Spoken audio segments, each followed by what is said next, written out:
अगर आप दमाम या खबर में रहते हैं और अपना ई कॉमर्स बिजनेस स्टार्ट करना चाहते हैं तो आज मेरे पास आपके लिए एक जबरदस्त अपॉर्चुनिटी है। मुझसे बहुत सारे लोग पूछते हैं कि आप सऊदी अरेबिया में रहते हैं और अपना ऑनलाइन काम करते हैं, हमें भी सिखा दें। तो ये वीडियो देख लें, आप ना सिर्फ ई कॉमर्स सीखकर अमेज़न, नून या शॉपिफाई पर अपना बिजनेस स्टार्ट कर सकते हैं, बल्कि आपके पास बिजनेस पार्टनरशिप का भी मौका है। अगर आप खुद काम नहीं करना चाहते तो आप एक साइलेंट इन्वेस्टर के तौर पर भी काम कर सकते हैं। जी हाँ, मैं बात कर रहा हूँ ट्रेड गेट की, जो अब दमाम में आ चुके हैं, जो ऑफर करते हैं training program and business partnership opportunity. Expert mentors की निगरानी में आप सीखेंगे ताकि आप आसानी इन प्लेटफॉर्म्स पर कामयाबी हासिल कर सकते हैं। ट्रेडगेट मीर ग्रुप के अंडर काम करता है, जिसके फाउंडर हैं शकील अहमद मीर साहब। दुबई में मेगा सक्सेस के बाद अब मीर ग्रुप के सारे प्रोजेक्ट्स आ रहे हैं सऊदी अरेबिया में। तो आज मैंने विजिट किया ट्रेडगेट का तमाम ऑफिस, जो कि बहुत ही शानदार था।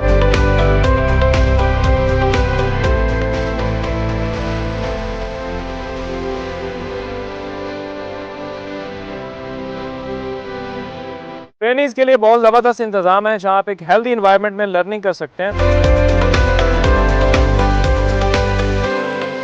तो अगर आप लर्नर हैं या इन्वेस्टर हैं तो आज ही विजिट करें ट्रेड गेट दमाम। सारी डिटेल्स मैंने कैप्शन में मेंशन कर दी हैं। ऑफिस विजिट करने के लिए आप दमाम पैलेस से राइट लेंगे। जैसे ही आप इस रोड पे सीधा आगे जाते हैं तो यहाँ से आप राइट साइड में अंदर जाएंगे और रोड पे लुलु मॉल के बिल्कुल ऑपोजिट आपको ट्रेड गेट का ऑफिस दिख जाएगा। ये बोर्ड भी आप देख सकते हैं। राइट साइड से आप बिल्डिंग में एंटर होंगे और आप ऑफिस में पहुंच जाएंगे। तो आज ही अपनी ई कॉमर्स जर्नी शुरू करें ट्रेड गेट के साथ।